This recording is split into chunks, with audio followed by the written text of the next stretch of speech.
At first, I didn't think much of it. It was just a casual question, nothing serious.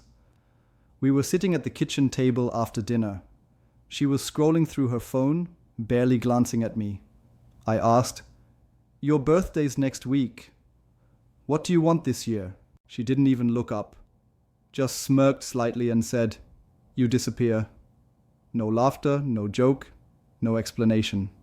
She kept scrolling, and I just sat there, frozen.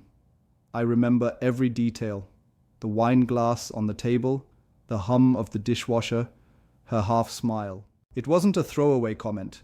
It was deliberate, calculated, and in that moment, everything became clear. Not in a dramatic way, but like a light switching on in a dim room. I finally saw the truth. Let me rewind a bit. We'd been together for 9 years, married for 6. No kids, both working full-time, me in structural engineering, her in interior design. Early on, we were partners.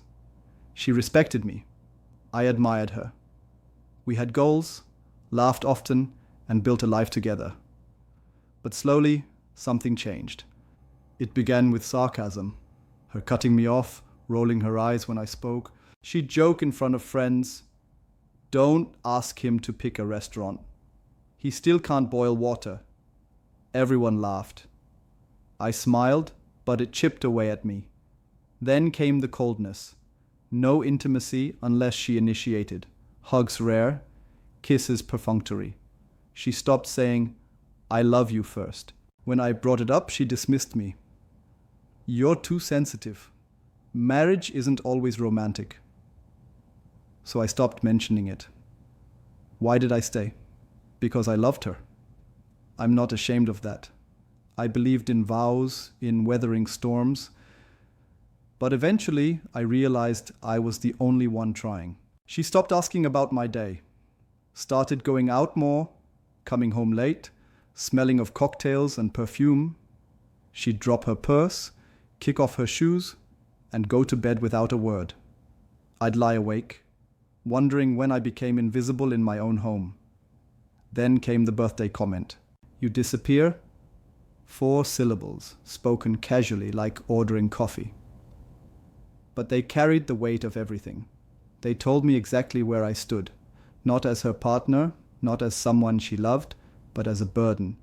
She didn't have the courage to leave, so she wished I'd vanish instead. That night, something in me shifted. I didn't react, didn't argue. I finished my water, cleared the dishes, and went to bed. But inside, I had already started packing. I've never been the type for theatrics. No yelling, no dramatic exits. But I do believe in self-respect. And after years of loyalty, patience, and unreciprocated effort, I realized she didn't deserve me. Not because I'm better, but because she stopped seeing me. When someone no longer values your presence, you're not in a relationship. You're just furniture. The next few days were calm. I didn't mention her comment. I acted normal, cooked, paid bills, held doors open. But behind the scenes, I prepared. I gathered documents, printed bank statements, met with a lawyer. I withdrew half our joint savings, the legal limit, found an apartment, and paid the deposit. I photographed my pre-marriage belongings and scheduled movers for a day she'd be out. The more I planned, the lighter I felt. Not anger, not sadness, peace. For the first time in years, I was choosing myself. One morning, I watched her put on makeup, humming, oblivious. She had no idea she was about to lose what she'd taken for granted. I felt no bitterness, only clarity. She mistook kindness for weakness. Thought I'd endure anything. But silence isn't surrender. And when a good man walks away, he doesn't look back. That birthday dinner was our last at that table. I left everything orderly. No mess, no drama, just absence. Exactly what she'd asked for. When I closed the door behind me, I didn't feel broken. I felt free. I left on a Thursday. She had a work dinner that night. One of those events she treated like a runway show. I knew she'd come home late. Maybe tipsy, maybe flirting. By then I didn't care. The movers arrived 10 minutes after she left. Two professionals who had no idea they were helping a man vanish from his own life. I took only what was mine. Tools, books, gym equipment, guitars, and framed photos from before we met. My laptop held all the important documents, bank logins, insurance papers, the prenup. Everything else stayed. The couch, the TV, the kitchen set, none of it was worth the fight. I wasn't interested in negotiating with someone who wouldn't notice I was gone until she needed something. Before leaving, I cleaned the kitchen counter. This mattered to me. I wouldn't give her ammunition to claim I'd left in rage. On the counter, I placed my keys and a 2-page letter. No drama, no blame, just truth. I wrote that I'd heard her birthday wish and respected it, that she deserved someone who made her happy, clearly not me. The accounts were split fairly, divorce papers would arrive soon, she could keep the condo. My final line, I'm not disappearing because I hate you, but because I love myself enough not to stay where I'm unwanted. The first 24 hours was silent. Maybe she panicked when she saw the note, maybe she didn't. I'll never know. I turned off my phone for 2 days, got a new number, and started fresh. My new apartment was small but peaceful. That first night, I slept deeply for the first time in years. No racing thoughts, no tension, just quiet. But the silence didn't last. By day 3, emails started pouring in from her sister, mutual friends, even distant acquaintances. What happened? She's devastated. You just left? That's cold. It was fascinating how people who'd never checked on me suddenly had opinions.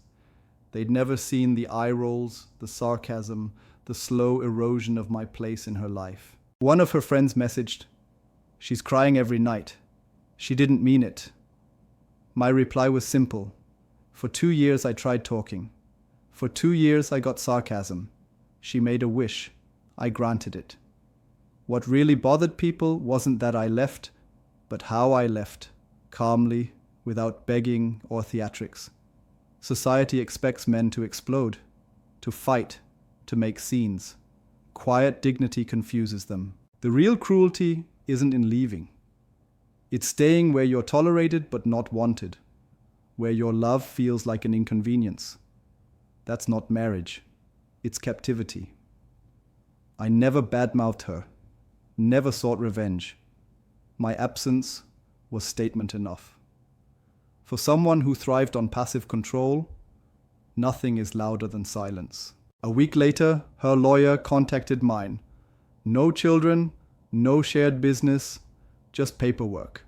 I signed everything fair, fought over nothing. I wanted peace, and I got it. Meanwhile, something unexpected happened. Men I hadn't spoken to in years reached out. That took courage. I respect how you handled that. Turns out many men suffer silently in similar situations. They stay not from weakness, but because they were taught that real men endure. Here's the truth. Enduring disrespect doesn't make you strong. Choosing self-respect does. I didn't run from responsibility. I chose dignity. No screaming, no social media posts, just movement, forward motion. I gave her exactly what she asked for, my absence. And in doing so, I gave myself the greatest gift. 4 months later, she tried to reach me. Not directly, she was still blocked, but through Jason, an old basketball buddy. "She's been asking about you," he texted. I didn't respond. That kind of silence confuses people who are used to controlling your reactions. By then, I'd rebuilt the parts of myself that once needed her validation. After leaving, I focused on disciplined self-improvement, not for show, but for substance. 4 weekly gym sessions, clean eating, no alcohol. I deleted dating apps. This wasn't about revenge, it was about reclaiming my mind and body. I even returned to woodworking. joining a community workshop where I built furniture with my hands. There was something deeply satisfying about creating tangible objects. A coffee table, a bookshelf, in a world where relationships could dissolve without closure. At work, freed from emotional fog, I excelled. I landed 2 major contracts that quarter. My boss noticed, "Whatever you're doing, keep doing it." He didn't need to know it started with 4 words. You disappear. While I was rebuilding, she was unraveling. I'd cut contact completely, new number, no social media ties, but silence has a way of echoing. She'd likely assumed I'd come crawling back, but I didn't miss her. I missed the woman she'd once been, who no longer existed. The cold, dismissive person who replaced her wasn't worth chasing. People like her hate being ignored. It started with indirect messages. Her cousin DMing me, "She's not doing well." Then an email from her work account. I didn't mean it. I didn't respond. Forgiveness doesn't always require engagement.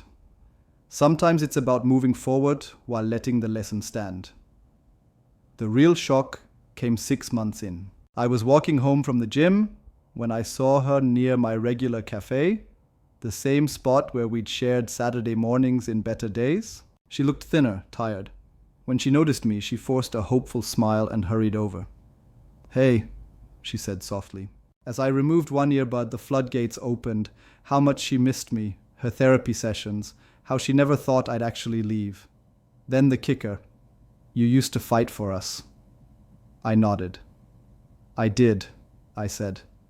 Then I realized I was the only one fighting. Her face crumpled, but I simply said, "Take care," and walked away. Not to hurt her, but because the man who needed her approval no longer existed. When someone truly walks away, it's not about spite, it's clarity. Tears don't erase cruelty. Regret doesn't rebuild trust. Some fractures can't be repaired without sacrificing your peace, and I refuse to pay that price again. Today my life is different. My circle is small but authentic. My home is peaceful. I travel freely. I don't beg for attention or over-explain myself. I invest in people who value me, and I never ignore red flags anymore. I'm not bitter, just free. That whole chapter taught me one vital lesson. When someone tells you to disappear, they think they're wielding power. But if you actually go, you realize the insult was never about you. It was their confession, proof they never deserved your presence to begin with.